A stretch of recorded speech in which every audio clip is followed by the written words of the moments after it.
But Ben McAvoy, really unlucky. The flags, Hawthorn, body of work as well, being a captain as well. Unfortunately, like, to be a ruck, you've got to be a Nick Nat or a Gawn to get in. Okay, that's just reality, or a Dean Cox. Otherwise, I'm not putting you in. And then Shane Mumford as well. I did if you watch the channel, you'll know I've done a top 10 AFL rucks in the last decade. And I believe McAvoy was 6th place, maybe 5th. And then Mumford was 4th place. Like, they're both around that sort of middle pack.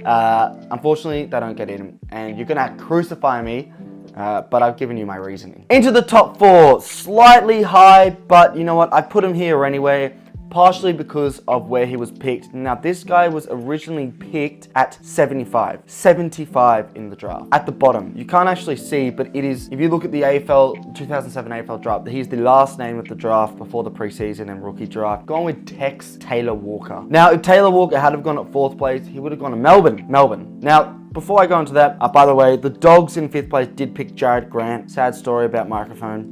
Couldn't quite get his body right. Melbourne in 4th place picked Cale Morton, who I don't remember doing anything. Melbourne traditionally suck ass in these drafts. But they could have had Taylor Walker. And, I mean, Taylor Walker, he started a little bit slow, as many key forwards do. But then those sort of seasons where Adelaide were challenging for top 4, you know, in the 2013, 14, 15 seasons, that's when the mullet started to come into play. And that's when Tex Walker started to become this beast. Him and Ivan Maric, the mullet duo. I mean, what an absolute duo. Now, Tex Walker, all Australians. Unfortunately, he hasn't won the flag, which is sad. You know, made a grand final, was a captain of Adelaide, wasn't quite as successful as a captain, to be completely honest. The reason I put him so high is he is still one of the top 15 players in the comp, top 5 key forwards, arguably the best key forward in the comp, given that he's been carrying Adelaide on his back for over 10 years. That's sort of why I put him above Trent Cotchin, and he's a key position player. Like I've already said in this draft or redrafting series, key position players are fucking good. Now, Taylor Walker,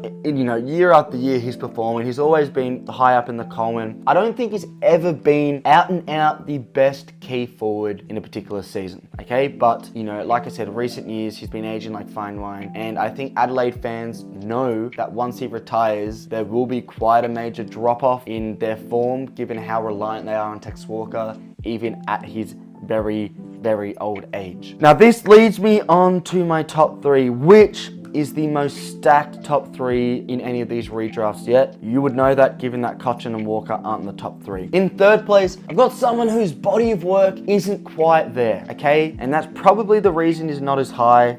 This guy is one of the best, I think, in his prime, the best player I've ever seen, okay? Or definitely one of the best players I've ever seen. It's Cyril Rioli. Now, Cyril Rioli originally went at pick number 12 to the Hawthorn Football Club. If you